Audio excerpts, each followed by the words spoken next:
Welcome to Cisco's third quarter fiscal year 2025 financial results conference call. At the request of Cisco, today's conference is being recorded. If you have any objections, you may disconnect. Now I would like to introduce Sami Badri, Head of Investor Relations. Sir, you may begin. Good afternoon, everyone.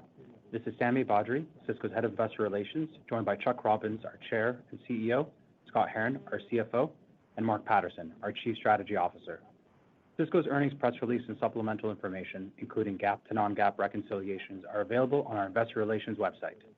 Following this call, we will also make the recorded webcast and slides available on the website. Throughout today's call, we'll be referencing both GAAP and non-GAAP financial results. We will discuss product results in terms of revenue and geographic customer results in terms of product orders unless stated otherwise. All comparisons will be made on a year-over-year basis. Please note that our discussion today will include forward-looking statements, including our guidance for the fourth quarter and fiscal year 2025. These statements are subject to risks and uncertainties detailed in our SEC filings, particularly our most recent 10-K and 10-Q reports, which identify important risk factors that could cause actual results to differ materially from those contained in our forward-looking statements. With respect to guidance, please also see the slides and press release that accompany this call for further details. Cisco will not comment on its financial guidance during the quarter unless it is done through an explicit public disclosure. Now, I'll turn it over to Chuck. Thanks, Sami, and thank you all for joining us today. Q3 was another strong quarter for Cisco, with revenue, margins, and earnings per share all above the high end of our guidance ranges. We also generated solid growth in annualized recurring revenue, remaining performance obligations, and subscription revenue, which all support our future performance. In addition, we received AI infrastructure orders from web-scale customers in excess of $600 million in Q3, bringing our year-to-date total to well over $1 billion, surpassing our original fiscal year 25 AI order target a full quarter early. The performance of our core business continues to produce strong cash flows, underpinning our commitment to deliver consistent capital returns. In Q3, we returned $3.1 billion in capital to our shareholders through share repurchases and dividends, with a total of $9.6 billion in value returned year to date. Our overall strong performance was a result of accelerated product innovation and solid execution by our teams, driving sustained demand for our technologies. Total product orders grew 20% year over year, or 9% on an organic basis, excluding Splunk. Despite the uncertain macro environment, this demonstrates the valuable outcomes we are delivering for customers in the era of AI. Looking at demand in more detail by customer market, I'd also like to remind you that Q3 of fiscal year 24 included 6 weeks of Splunk contribution. Enterprise product orders were up 22% year over year in Q3, driven by double-digit growth in the Americas and APJC. Public sector orders were up 8% with growth in all geographies, as governments around the world continue to trust Cisco as their end-to-end technology partner. Notably, U.S. federal orders grew double digits in Q3 after a challenging first half. During the quarter, our AI-powered cloud-managed Meraki for Government networking solution also achieved FedRAMP authorization from the U.S. government. Product orders from service provider and cloud customers continue to be strong, up 32% year over year, driven by triple-digit growth in web-scale, with 3 of the top 6 web-scalers each growing orders in the triple digits. Now some color on demand from a product perspective. Networking product orders grew double digits, driven by web-scale infrastructure, enterprise routing, switching, and our industrial IoT products. Campus switching orders grew high single digits in Q3 against a tougher prior year compare, demonstrating the continued demand for our campus portfolio to enterprise customers. We also saw triple-digit sequential growth in orders for our Wi-Fi 7 portfolio in Q3. Year-to-date orders for our industrial Internet of Things portfolio, comprised of ruggedized Catalyst products, grew 35% year over year. As strategic infrastructure and manufacturing begins to onshore to the United States, Cisco is well positioned to help connect and protect these capital-intensive investments at scale. Our data center switching orders are up double digits year to date compared with the same period last year. Cisco was recently ranked as a market leader in Gartner's Magic Quadrant for data center switching. This is a testament to our ability to address the full range of data center switching use cases and our vision to simplify operations while enhancing security, which is essential for critical application deployments. As I mentioned earlier, the AI infrastructure orders we have received from web-scale customers were exceptionally strong in the quarter, exceeding $600 million and bringing our year-to-date total to well over our $1 billion target for fiscal year 25. As expected, the product mix of these orders was more than two-thirds in systems, with the remainder in optics, demonstrating the growing importance of our technology to web-scale customers for their AI training use cases. AI orders from enterprise customers continue to show momentum as this large nascent market opportunity starts to unlock. Enterprises are seeking simple, seamless, scalable, and secure solutions for their AI deployments, which we are ready to deliver through our expanding partnership with NVIDIA. During the quarter, we announced our intent to create a cross-portfolio unified architecture where NVIDIA will enable Cisco Silicon One to become the only third-party silicon that is included as part of the NVIDIA Spectrum-X Ethernet networking reference architecture.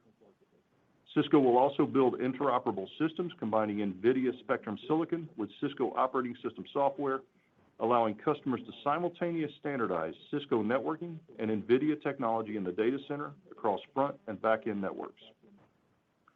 We also announced a Cisco Secure AI Factory with NVIDIA, which will embed security end-to-end, from the application to the workload to the infrastructure, using solutions like Cisco AI Defense and Hybrid Mesh Firewall, enabling enterprise customers to build and secure data centers to develop and run AI workloads.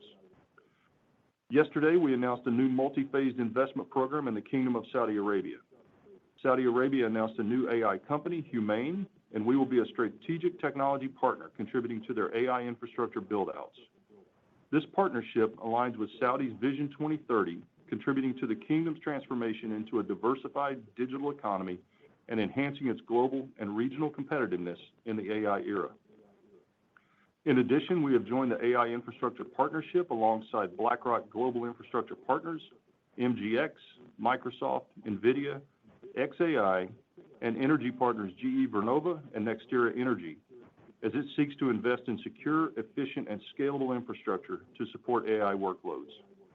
We also announced an expanded collaboration with G42, the UAE-based global technology group, to advance how secure AI infrastructure and innovation can be scaled across public and private sectors.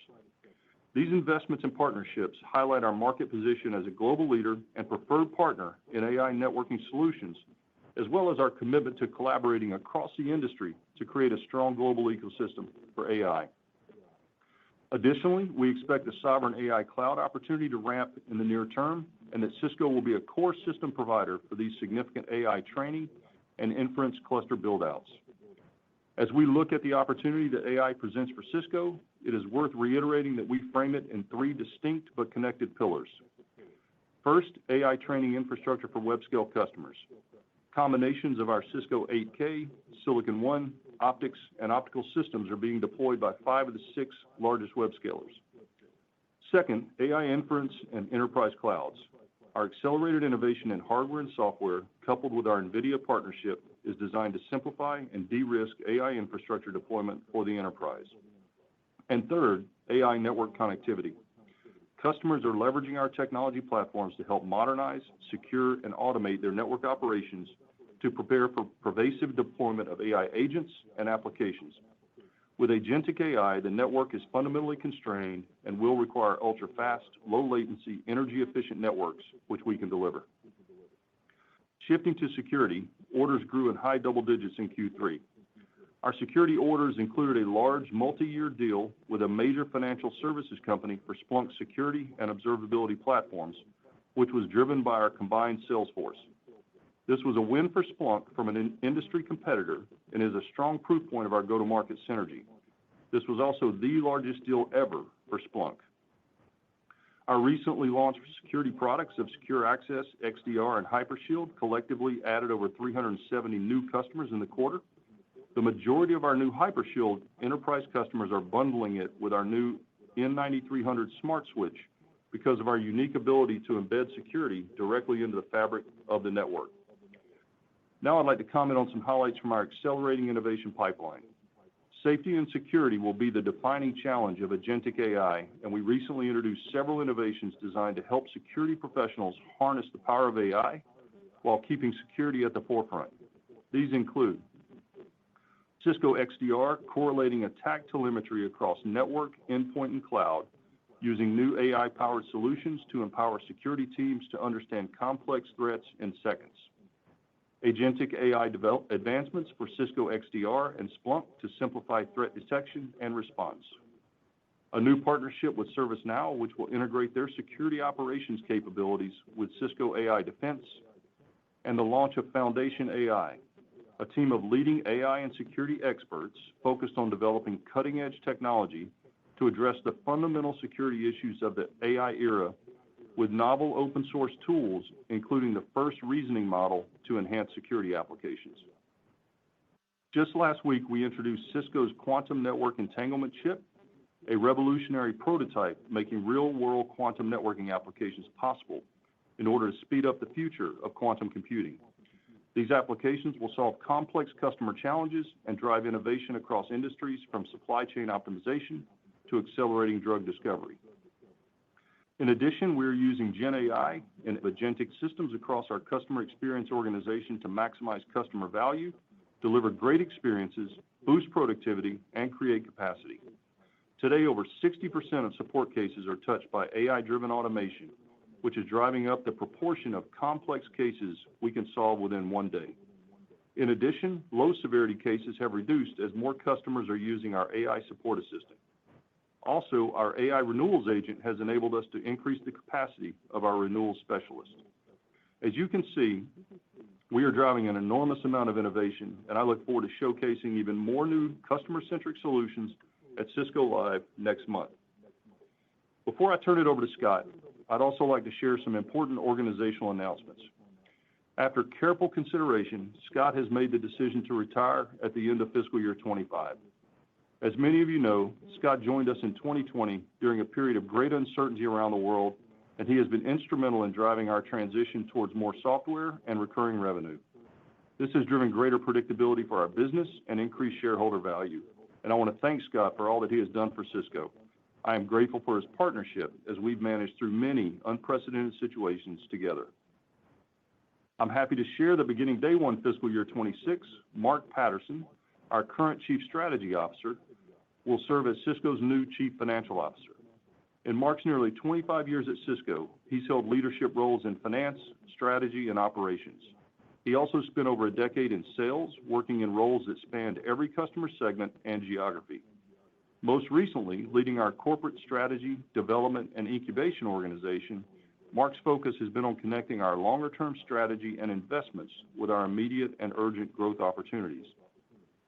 The breadth of his experience, along with his deep knowledge of Cisco and our customers, partners, and investor community, uniquely position him to help accelerate Cisco's growth in this new role. I'm also excited to announce the promotion of Jeetu Patel to President and Chief Product Officer.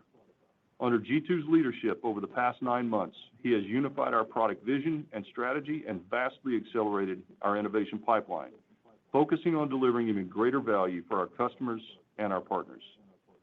We also announced the appointment of Kevin Weil, Chief Product Officer of OpenAI, to Cisco's Board of Directors yesterday. These announcements further our confidence in Cisco's long-term success and durability in the era of AI. To summarize the quarter, we are seeing clear demand for our technology across our customer markets. Our innovation pipeline continues to accelerate as we fuse security deep into our networking products, and our strong performance is fueling our capital allocation model, returning significant value to our shareholders. Now I'll turn it over to Scott for more detail on the quarter and our outlook. Thanks, Chuck. We delivered a strong quarter with revenue and earnings per share above the high end of our guidance ranges, coupled with solid margins and operating cash flow. For the quarter, total revenue was $14.1 billion, up 11% year over year. Non-GAAP net income was $3.8 billion, and non-GAAP earnings per share was 96 cents. Looking at our Q3 revenue in more detail, total product revenue was $10.4 billion, up 15%, and services revenue was $3.8 billion, up 3%. Networking was up 8%, with growth across most of the portfolio, led by double-digit growth in switching and enterprise routing, partially offset by a decline in servers. Security was up 54%, primarily driven by growth in our offerings from Splunk and SASE. Collaboration was up 4%, driven by growth in devices, WebEx Suite, and our CPaaS offerings, and observability was up 24%. Looking at our recurring metrics, total ARR ended the quarter at $30.6 billion, an increase of 5%, with product ARR growth of 8%. Total subscription revenue increased 15% to $7.9 billion and represents 56% of Cisco's total revenue. Total software revenue was up 25% at $5.6 billion, with software subscription revenue up 26%. Total RPO was $41.7 billion, up 7%. Product RPO grew 10%, and total short-term RPO was $21.1 billion, up 5%. Q3 product orders were up 20% year over year. Excluding Splunk, product orders were up 9% year over year. Looking at product orders across our geographic segments, the Americas was up 27%, EMEA was up 4%, and APJC was up 21%. In our customer markets, service provider and cloud was up 32%, enterprise was up 22%, and public sector was up 8%. Total non-GAAP gross margin came in at 68.6%, up 30 basis points year over year, coming in above the high end of our guidance range. Non-GAAP product gross margin was 67.6%, up 70 basis points, driven by productivity improvements and Splunk, partially offset by pricing. Non-GAAP services gross margin was 71.3%, down 30 basis points. The impact of tariffs on our gross margin was favorable to what was estimated in the guidance we provided last quarter. We continue our focus on profitability and financial discipline, with non-GAAP operating margin at 34.5%, above the high end of our guidance range. We recorded a non-GAAP tax rate of 17.5% for the quarter, which was favorable by 1.5 percentage points compared to what was assumed in our guidance, primarily due to an increase in tax benefit from the foreign-derived intangible income deduction and one-time benefits. Shifting to the balance sheet, we ended Q3 with total cash, cash equivalents, and investments of $15.6 billion. Operating cash flow was $4.1 billion, up 2%, primarily driven by revenue and earnings growth. From a capital allocation perspective, we returned $3.1 billion to shareholders during the quarter, comprised of $1.6 billion for our quarterly cash dividend and $1.5 billion of share repurchases, with $15.4 billion remaining under our share repurchase program. We continue to invest organically and inorganically in our innovation pipeline. During Q3, we closed the acquisition of SnapAttack, which adds capability to Splunk in helping organizations power the security operations center of the future. To summarize, we had another solid quarter with top and bottom line performance exceeding our expectations, driven by strong order growth and margins. We remain focused on making strategic investments in innovation across our business to best capitalize on the significant growth opportunities we see ahead, all underpinned by disciplined spend management. It's this powerful combination that continues to fuel our strong cash flow generation, as well as our ability to return significant value to our shareholders. Turning to guidance, while we've seen some progress on tariffs, there continues to be uncertainty. Our guide assumes current tariffs and exemptions remain in place through the quarter. These include the following: China at 30%, partially offset by an exemption for semiconductors and certain electronic components. Mexico and Canada at 25% for the components and products that are not eligible for the current USMCA exemptions. Other countries at a base rate of 10% until the end of the 90-day pause on July 9th, and then reverting to country-specific reciprocal tariffs, largely offset by an exemption for semiconductors and certain electronic components. And finally, a small impact from tariffs on steel and aluminum and retaliatory tariffs. We'll continue to leverage our world-class supply chain team to help mitigate the impact, where appropriate, through the flexibility and agility we have built into our operations over the last few years. The size and scale of our supply chain provides us some unique advantages as we support our customers globally. For fiscal Q4, our guidance is we expect revenue to be in the range of $14.5 billion to $14.7 billion. We anticipate non-GAAP gross margin to be in the range of 67.5% to 68.5%. Non-GAAP operating margin is expected to be in the range of 33.5% to 34.5%. Non-GAAP earnings per share is expected to range from 96 cents to 98 cents. And we're assuming a non-GAAP effective tax rate of approximately 18%. For the full year fiscal 25, our guidance is we expect revenue to be in the range of $56.5 billion to $56.7 billion, and non-GAAP earnings per share is expected to range from $3.77 to $3.79. Sammy, let's now move into the Q&A. Thank you, Scott. Before we start the Q&A portion of the call, I'd like to remind analysts to ask one question and a single follow-up question. Operator, can we move to the first analyst in the queue? Thank you, sir. Meta Marshall with Morgan Stanley. You may go ahead. Great, thanks, and congrats on the quarter. Maybe the two questions for me, just one, what are you seeing in terms of kind of customer buying behavior right now, just given the uncertainty kind of with some of the tariffs that you laid out, and just whether you kind of saw any pull forward potentially in April? And then just maybe as a second question, just any commentary around public sector and federal, kind of around the same questions. Thank you. Yeah, Meta, thank you. I'll give you some commentary, and then I'm going to ask Scott to give you some data points on this pull ahead issue. But I'd say on the customer behavior perspective, first of all, we haven't seen any meaningful change in how they're purchasing, and so we haven't seen any customers really fundamentally slowing down. They're still committed to the technology transition. I think the AI transition is just so important that they're going to continue to spend until they just absolutely have to stop. And I think that as of right now, they're still comfortable.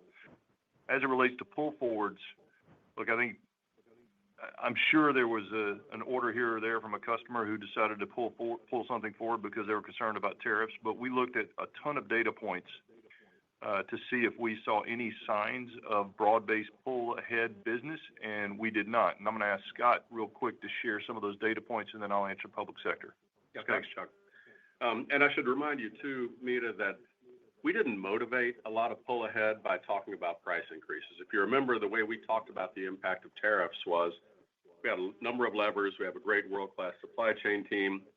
Once the tariff scenario stabilizes, there's steps that we can take to mitigate it, as you've seen us do with the China tariffs from the first Trump administration. And only after that would we consider pricing. So we didn't build a strong motivation.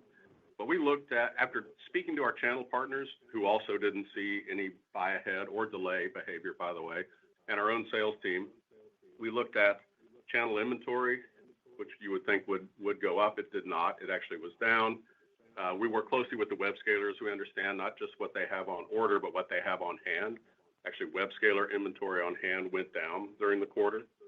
We looked at Meraki activations. We know when a serial number X leaves the factory floor and when it gets activated. When we had built up some inventory at our customers, you recall that period of time between shipment and activation extended. It stayed right where it was, which is back in line with where it was pre-pandemic, so there's no indication there. Of course, we looked at linearity and in particular to see if we saw a spike in the third month, which, if you recall, the reciprocal tariffs were announced on April 2nd. And so if there was some buy-ahead activity, we would have seen a heavier month three. We did not see that. We saw the exact same linearity that we had seen historically there. And we looked at our pipeline, for pull-aheads or push-outs, nothing out of the ordinary there. And I'd say the last metric is we look at when a customer orders today but requests a future ship date. And there's always a little bit of that happens, but we look to see was there a pattern of a lot of orders that came in with a future ship date, and there was nothing out of the ordinary either. So we really don't see any signs of any notable pull ahead or, for that matter, push out. So, Meta, let me cover the public sector. So I know we put this in the corresponding slides, I think, but global public sector was up 8%. And if you just look at the organic growth, it was up 3% globally. We saw in the U.S. we saw strength in federal, ironically. So we saw double-digit order growth in U.S. federal this quarter. And candidly, that was with our biggest deal slipping out. So that was positive. I would say there still continues to be stress on the civilian side, obviously with agencies that have been shut down, with employees who are worried about their jobs. There's a lot of just human capital concern on the civilian side, but it's also important to remember that that's about a quarter of our federal business. 75% of it is intelligence and Department of Defense. So overall, we were pleased with public sector during the quarter. Thank you, Meta. Michelle, can we go to the next analyst? Thank you. Tal Liani with Bank of America. You may go ahead, sir. Hi. So this year, Meta is growing CapEx by 70%, and you see very strong growth across the board. And the question is, I know you're only now ramping networking, but the question is whether 2025 you think is a peak year, meaning CapEx will likely slow down, materially slow down. What happens to Cisco in an environment where cloud CapEx is slowing down? Thanks. Hey, Tal, thank you. First of all, I don't know that I would suggest that cloud CapEx, particularly on a global basis, as you see the announcements that were made in the Middle East this week, we're seeing sovereign cloud strategies being built around the world. So I think that on a global basis, I don't think that will be the case. And in talking to these customers, I don't anticipate that they have a huge demand for slowing down. I think that you may see a different balance between their investments on capital to serve enterprise customers leveraging these models through inference and other things, but I don't anticipate it's going to be that 2025 is going to be a peak year. I think this has many years to run. And Tal, I'd just remind you on the tail end of building out all the public cloud infrastructure for training, there's a significantly larger opportunity in enterprise AI, right, as they build out the capability to do inferencing inside their own data centers. So I think there's in aggregate, the AI opportunity has several years to run at this point. Thank you, Tal. Michelle, we can move to the next analyst. Aaron Rakers with Wells Fargo. You may go ahead. Yeah, thanks, Sammy, and congrats on the quarter, and Scott on the future retirement. I guess I'll ask my kind of two quick questions, in conjunction here.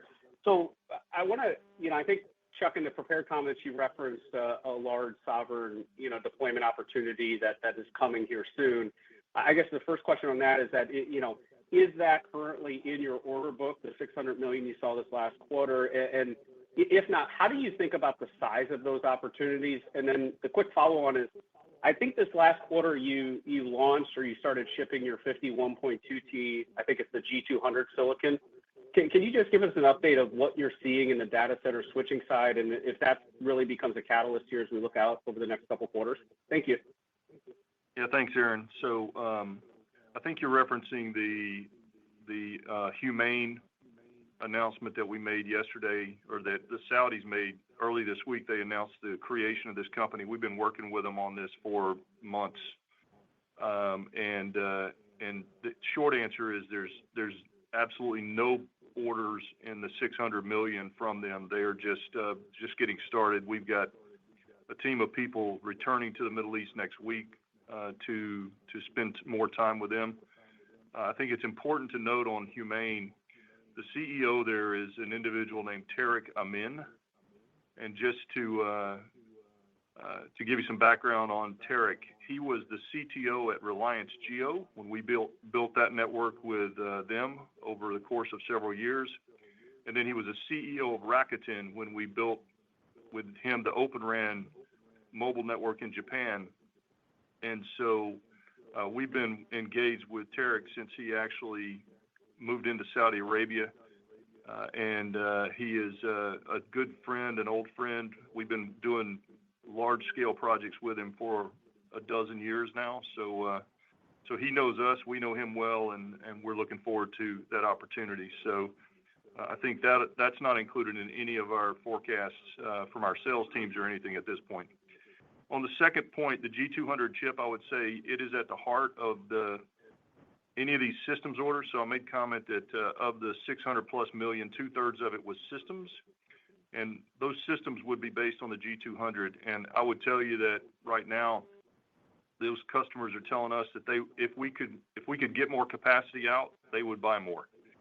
So it's actually doing well right now, and we've got a number of other chips that are in various stages of the process for next generation platforms that we're also looking forward to. Thank you, Aaron. Michelle, we can move to the next analyst. Thank you. Samik Chatterjee with JP Morgan. You may go ahead. Hey, good afternoon. This is Joe Curtis on for Samik. Also wanted to follow up on the Middle East announcements. Maybe two-parter here is just, can you elaborate on how Cisco is looking to participate here, particularly as it relates to the portfolio? And I know it's early days, but any early insights that you can share into the timing and magnitude of these opportunities for the company as kind of investors are looking to embed it potentially into the model? And then I have a follow-up. Thank you. You want to go ahead and ask your follow-up, Joe, and we'll just get them both? Yeah, sure. And the follow-up's actually just more on the enterprise vertical, particularly campus.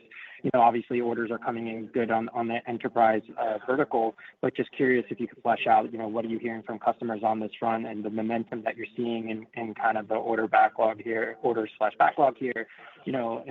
how you're thinking about the opportunity around the recovery relative to, when we last spoke 90 days ago.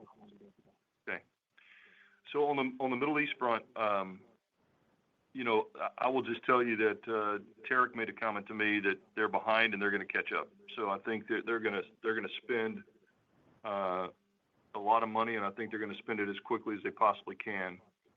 It's hundreds of billions of dollars at the end of the day that they will be spending. If you go to the Humane, their website, and scroll down, they list their initial strategic partners, so you can see. But our discussions with them have been around the networking, compute, security, and observability. So that represents a pretty good opportunity for us, and I think they'll be as big as any of the major web scalers in the United States is how I would think about it. On the enterprise campus front, yeah, we saw strong orders in campus switching. We saw the triple-digit sequential growth in orders for Wi-Fi 7. We saw really strong growth in our enterprise routing portfolio this quarter. So we still see customers investing heavily in modernizing their infrastructure. And the general belief and feedback that we're getting from these customers is, as they get ready to roll out agentic AI in particular, the network is absolutely going to be key because of the real-time nature of this communication. And they all want to make sure that while they may not know exactly what those applications are going to look like right now, they absolutely know they're going to need the most modern networks they can have. And I think that's what's driving it right now. Thank you, Joe. Michelle, we can move to the next analyst. Thank you. Michael Ng with Goldman Sachs. You may go ahead. Hey, good afternoon. Thanks for the question, and congratulations, Scott, on the upcoming retirement. Really appreciate all your time and help throughout the years. As it relates to my two questions, first, I was just wondering if you could talk a little bit more about the networking orders strength in the quarter. How much of that was the broad recovery and things like campus? How much did the product cycle of Wi-Fi 7 contribute, and could we expect that to continue over the next 12 to 18 months here or so? And then second, just a housekeeping question. I was wondering if you could just share the organic revenue growth rates for the company and the segment Splunk, if you have that offhand. Thank you. Okay, I think on the networking order strength, I think it was across the board. As I was saying earlier, I think we saw it in the enterprise switching space. We saw it we saw growth in data center switching. We saw strong growth in enterprise routing. We saw that's the triple-digit sequential growth in Wi-Fi 7. I do think, to your point, it's a 12 to 18-month cycle. I think once customers begin this, I mean, it's a standard upgrade cycle that we've seen historically. I think the way to think about it is, we've talked about the fact that there's a window and there's sort of a time frame where we typically deliver refresh products, whether it's the Wi-Fi portfolio or the campus switching portfolio. And so when that begins as well, then that'll also enhance that ongoing opportunity, I think, as we look to the future. So Scott, you want to talk a little bit of organic rev? Yeah, and Michael, thanks for the comments and for the question. First of all, I should say Splunk is performing in line with, or actually slightly ahead of, our expectations on both revenue and profitability, consistent with what we told you last quarter. The integration has gone really well. The people side of integration is pretty much complete at this point across all functions. The product integration continues to go along well, and this is the quarter that we actually lapped the acquisition during Q3. And so at this point, it's part of the run rate. I don't really plan on breaking out organic versus inorganic from this point forward. It gets harder and harder given the level of integration we've done across the board to split that out. So not really planning on giving that data point, given that it's just part of our overall run rate at this point. Thank you, Michael. Michelle, we can move to the next analyst. Matthew Nicknam with Deutsche Bank. You may go ahead, sir. Hi, thanks so much for taking this question. And Scott, thank you again for all your help over these last couple of years. My question's on web scale. So obviously you continue to see very impressive growth here. Maybe Chuck, if you can talk to what's driving some of the sustained success, the pace of transition away from InfiniBand towards Ethernet, and maybe some of the bigger differentiators that are helping you win incremental share across these hyperscalers. Thanks. Yeah, thanks, Matthew. Look, I think it's been the intent of these customers from day one to move away from InfiniBand, and the gating factor was how soon did they feel good about the technology, and they feel very good about the technology and how it's enabling them to run these training models over native Ethernet or some enhanced Ethernet that we're delivering. I think that we've talked over the last few years about their desire to have silicon diversity, which we think was one of the key reasons that we got in originally, and now we're delivering high quality products in the time frame they need them. If you look at what they're looking for in these products from their partners, there's really sort of you have a system that has software and has silicon and then other components. And the real high value pieces of this are the operating system and the silicon. And as many of them are transitioning hard into running their own proprietary operating systems on these platforms, it's imperative that you have silicon if you want to be competitive long term in this space.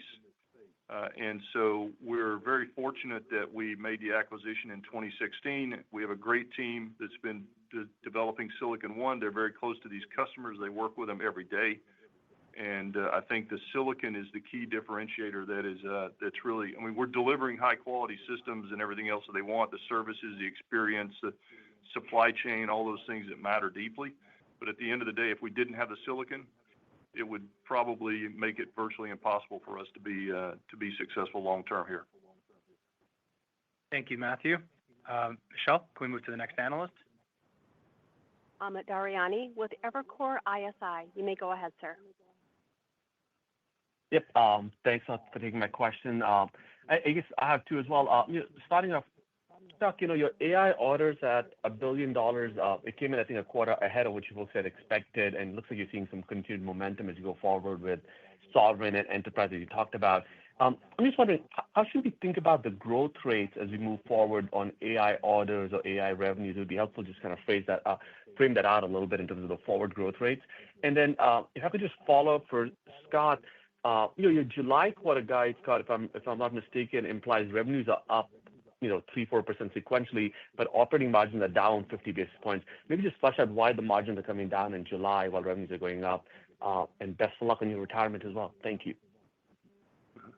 Thanks, Amit. On the AI orders, how do you think about the growth? I would say just one thing to remember is that these are big customers and these orders are nonlinear in nature. So we'll see how it goes. But I mean, last quarter we did 350 or something like that. This quarter we exceeded 600. And as I said earlier, if we could increase capacity, they would take more. So I think if we're able to execute and increase capacity, we should be able to continue to see this ramp as long as we're delivering and executing, which is one thing I've said all along is we have to execute, because if we miss with these customers, then we sit on the sidelines for a while. So the teams are working really hard, and I think that's how I think about it. It's nonlinear orders, and if we can continue to increase the capacity, then we'll continue to see that business improve. Scott, you want to talk about July? Sure. Yeah, and you're doing the math right, Amit. First of all, thanks for what you said. You're doing the math right on margins. The biggest difference you can see it's actually in the gross margin line, and that falls through to the op margin line, and that's really a full quarter of. And I laid out the assumptions for you in the opening commentary on tariffs. It's a full quarter of the tariffs being in effect, and we've reflected the full cost without mitigation, and that's the big driver that we see sequentially going from Q3 to Q4. Still feel good about putting up the midpoint of the guide at 11% EPS growth. Thank you, Amit. Michelle, we can move to the next caller. Thank you. Simon Leopold with Raymond James. Thank you very much for taking the question. I'll ask both up front. The first one is, Chuck, I think last quarter you had sort of alluded to an upcoming campus refresh, and I would think Cisco's sort of due.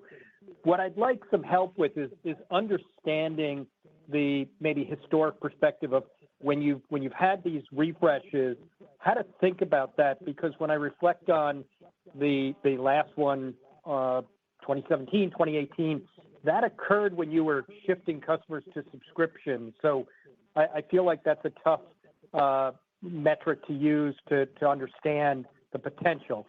And then the follow-up may be a bit simpler, which is how do we think about the impact of tariffs, understanding they're changing every day, but given everything we know, after July 9th, what would be the effect of tariffs based on the July 9th end of the pause?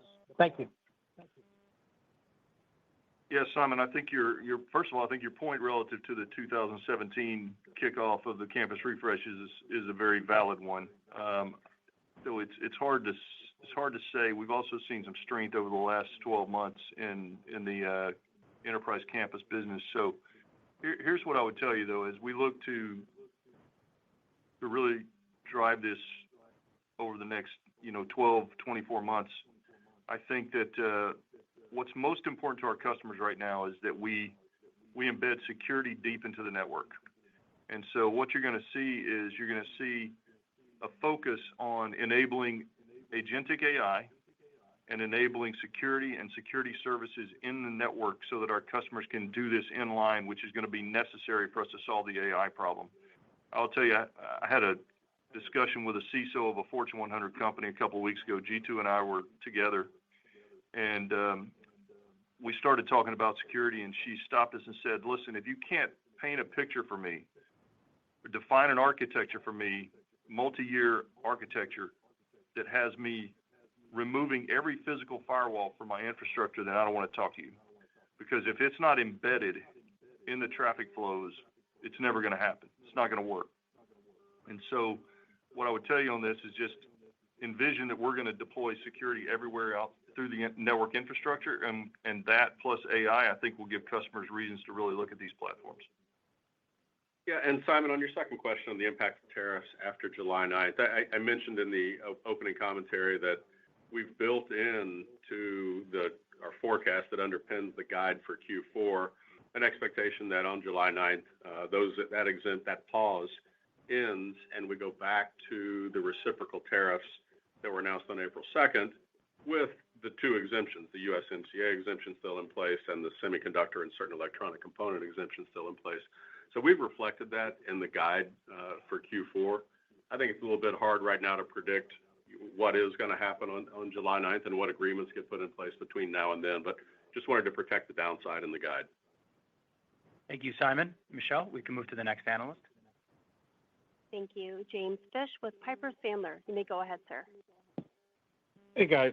Nice quarter, and Scott, congrats on your upcoming retirement here. And look, I don't want to rain on the parade here, but if I look at networking here, it returned to growth, but it was also against a very easy compare and even still down versus a couple of years ago. If AI really isn't substitutionary of existing, non-AI networking real estate with some of these web scales, and enterprise is growing, the rates are calling out, why isn't this sort of growing faster than even the 8% on the comp here? And then just is following up on Simon's question before as my follow-up, can we just get an update as to the exposure between data center versus campus within networking, and how we should think about the price per port kind of playing out here as we're 7-8 years now down the road? Thanks, guys. On the first one, I think the short answer is that most of this AI infrastructure has not begun to flow through revenue yet. Scott, I don't know if you want to comment. No, that's right. We said all along that we thought when we put the $1 billion target out for the year, that was a sales target, not a revenue target. But we said we thought that would begin to convert to revenue in the second half of the year.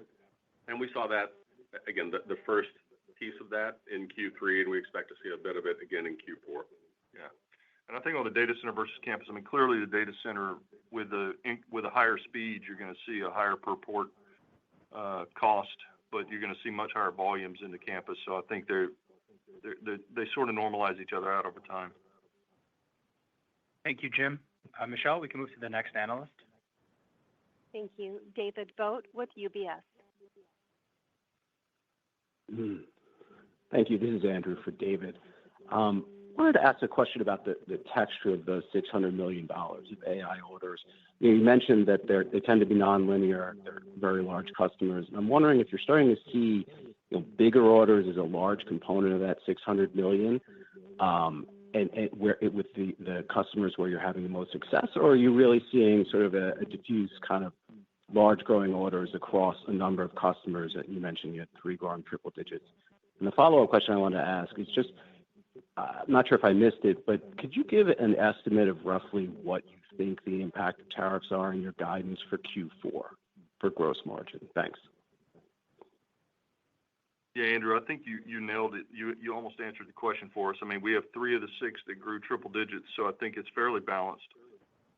I will tell you that when I would look at these customers, we're seeing acceleration across all of them. So it's all positive, but there are, in this case, we had 3 that were just super high growers. Next quarter, maybe a different 3. So we'll see, but it's pretty balanced. And then on your question on the tariff impact and the guide, what I wanted to do is make sure you understood the assumptions that were built into it. So we walked through those: China at 30%, Mexico and Canada, where it's not eligible for the USMCA exemption at 25%, 10% everywhere else until July 9th, and then reverting back to the reciprocal tariffs, and then a small impact on us for the tariffs on steel and aluminum and retaliatory. That's all built into the guide. I haven't broken out and quantified the dollar value that goes with that, and I'm a little reluctant to because the puck keeps moving on this. But what I wanted you to understand is that everything that we know today, the impact of those has been built into the guide for Q4. Thank you, Andrew. Michelle, we can move to the next analyst. Thank you. Karl Ackerman with BNP Paribas. You may go ahead, sir. Yes, thank you. I have 2, and I'll just ask them at the same time as well, please. So the extended partnership with NVIDIA is an endorsement of your Silicon One family and certainly underscores your opportunity as enterprises deploy AI compute. I was hoping you could quantify your AI orders for enterprise that are incremental to the $1 billion of AI order target you have for cloud. And then second, when might Silicon One offer co-packaged optic solutions as you seek to broaden your data center switch offering? Thank you. Yeah, thanks, Karl. I would say, first of all, I'd say the NVIDIA partnership, we've had a couple of phases of the announcements, and a lot of the solutions that we're going to deliver to the enterprise are still to be delivered. So most of them start rolling out like 60 days from now, and then they'll be flowing after that. So first thing I want to just clarify is we haven't seen a lot of upside yet in the enterprise from that. I would say the enterprise AI orders, it's a little more difficult for us to flag these, but we have been trying to do so that we have a baseline. And what I will tell you is that we're definitely seeing acceleration. It's in the hundreds of millions of dollars, not in the billions yet that we're seeing. But again, there's a lot of dependence on the sales force flagging these things properly when you get into that scale with the number of enterprise customers that we have. On the Silicon One CPO question, I think it's important to remember that we demonstrated CPO in 2023, and at the time there wasn't a significant amount of customer demand for it for lots of reasons. But we have a team of people that are working on it. We will embrace it. I think that It's going to be driven by customer desire, and I think that's going to be driven by a combination of power benefit as well as speed requirements. And as soon as customers are asking for it, we'll be first in market ready to deliver it. Thank you, Carl. Michelle, we can move to the next analyst. Thank you. Atif Malik with Citi. You may go ahead. Hi, it's Adrienne Colby for Atif. Thank you for taking the question. It's been a while since you talked about your AI pipeline versus your AI orders, so I was hoping you could update us on what that part of the funnel is looking like. And secondly, I was hoping with the departure of Gary Steele, if you could update us on the search there for a new head of go-to-market. Yeah, so we correct me if I'm wrong, Scott, but we don't give out pipeline for AI at this point. So we did that a long time ago, and again, it was the $1 billion target and the pipeline stuff was really to give you all more confidence that we were serious in this space, and I think the results have now said that these customers are taking us seriously. So we won't be doing all that on an ongoing basis.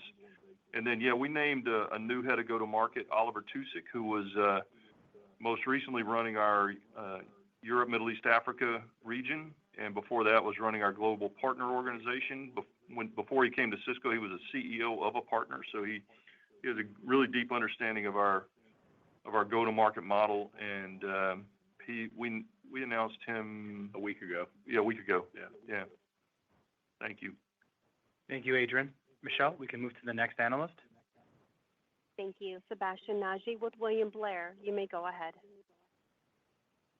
Yeah, thanks for taking the question. I wanted to ask about your networking business and in particular your hyperscaler customers, and in particular the usage of white box. You know, given that Cisco can provide that broad range of offerings from the chip to white box to the full system, can you maybe just comment on whether you see white box eating up a bigger part of the spending pie? And is it AI that's driving that share shift or something else that's happening? Well, what I would say is that I don't think we've seen a meaningful shift between what they buy from us versus when they buy white boxes. To your point, when they want to buy white boxes, we can work with them to actually integrate our silicon and actually manage the process for them and help deliver that product. But we see the predominance is still buying systems, and I think it's just up to every hyperscaler has a different set of issues that lead them to the answer, and in some cases, some of them have had an answer 2 years ago that now has changed and they're doing it a different way. So I'm not sure there's a real clean answer across the customer base. Yeah, and just a quick reminder, Sebastian, we said this earlier, but of the more than $600 million in orders that we took during Q3, 2/3 of those were systems as opposed to optics and optical. So we're seeing the shift to systems that we had predicted in the Q2 call. Thank you, Sebastian. I'm now going to hand it over back to Chuck for some closing remarks. Yeah, let me just thank all of you again for joining and reiterate that how pleased I am with our progress and how proud I am of what our teams have done. I'd also like to once again thank Scott. He's been a great partner for me for the last 5 years, helping drive the transition and as I said earlier, dealing with some pretty complex situations over the years. I'm excited to have Mark step into the role. Mark and I have worked closely together for 18 years, so he has a great set of experiences here at Cisco and will bring a lot into the role. Thank you, Chuck. As we look ahead, I think the AI opportunity for us, we believe is a strong one. We think we're well positioned. We believe that because from a technology and a portfolio perspective, we play across the full stack. We have networking, we have security, we have silicon, which I think are all very important. We have secure AI solutions that we're delivering into the marketplace. We also have the partnerships and the investments. You know, we have the NVIDIA partnership, which is delivering critical solutions for our customers. This week, we announced the Humane partnership, the AIP investments, the G42 partnership, and there are more to come. And I think the other thing we have is we have global presence, we have customer trust, we have the ability to understand both the cloud customers as well as the enterprise customers and the public sector customers. So when these sovereign clouds are being discussed, we have a unique perspective across all of those segments. We understand what they need in long-term partnerships. We have a great team that are delivering right now. Strong execution, great results. I'm really proud of what they've done. So look forward to talking to you soon. And Sammy, I'll hand it back to you. Thank you, Chuck. Cisco's next quarterly call, which will reflect our fourth quarter and fiscal year 2025 results, will be on Wednesday, August 13th, 2025 at 1:30 p.m. Pacific Time, 4:30 p.m. Eastern Time. This concludes today's call. If you have any further questions, please feel free to contact the Cisco Investor Relations Department, and we thank you very much for joining the call today. Thank you for participating on today's conference call. If you would like to listen to the call in its entirety, you may call 1-800-876-5258. For participants dialing from outside the U.S., please dial 203-369-3998. This concludes today's call. You may disconnect at this time.